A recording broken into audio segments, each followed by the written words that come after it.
What about the big star over in Boston, a former teammate of LeBron James and Kyrie Irving? We're talking about, the embracing of a city. Boston seemed to embrace Kyrie. Now, he didn't play in the playoffs, or he wasn't a part of that run all the way to one game before the the NBA Finals that they lost to LeBron James. But yet, before the season started, it's, hey, I want to be a Celtic if you have me. And now we look at where they're at right now, this point in the season, and it doesn't seem like he wants to be there, nor does the team seem like they want to be on the same page. What's going on in Boston?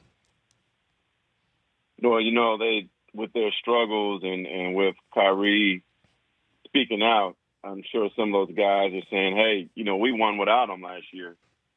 We could do that. We could do better without him. So I'm sure that's another place. That is another place where the chemistry issues are there. And, I mentioned having worked in Boston before. Mm-hmm.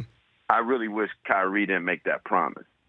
Mm. He didn't have to, And that's a city where if you're going to make a promise somewhere and they expect it to happen, that certainly is one of those places. There's a lot of pride there. There's a lot of ego there.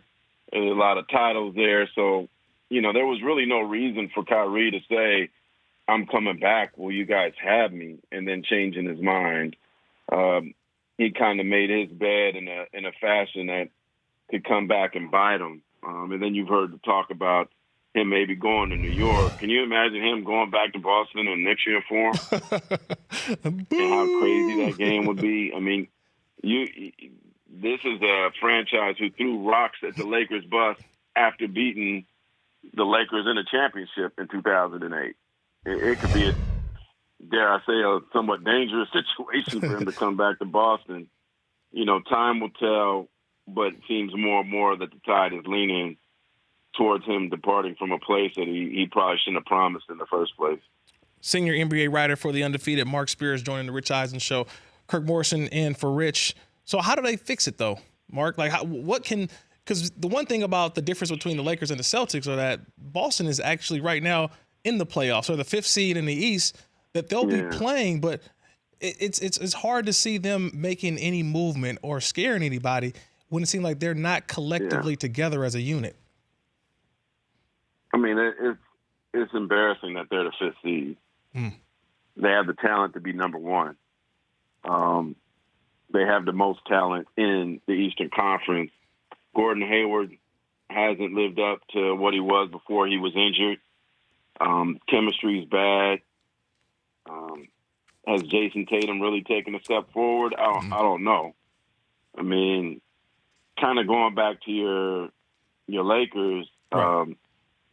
I think the Pelicans should have made that move, but they appear to be so upset at the Lakers that there was no way that they were going to make that trade. If they're waiting on Tatum, I don't know that I agree that Tatum alone is better than getting Ingram, Kuzma, Ball, and perhaps Hart and 2 firsts. I mean, that was the Lakers offered. I think the Lakers offered the Pelicans a Herschel Walker trade for Anthony Davis. Right. And it might have been a blessing in disguise that trade didn't go down, despite how bad things look right now. The Rich Eisen Show, weekdays at noon Eastern on Audience.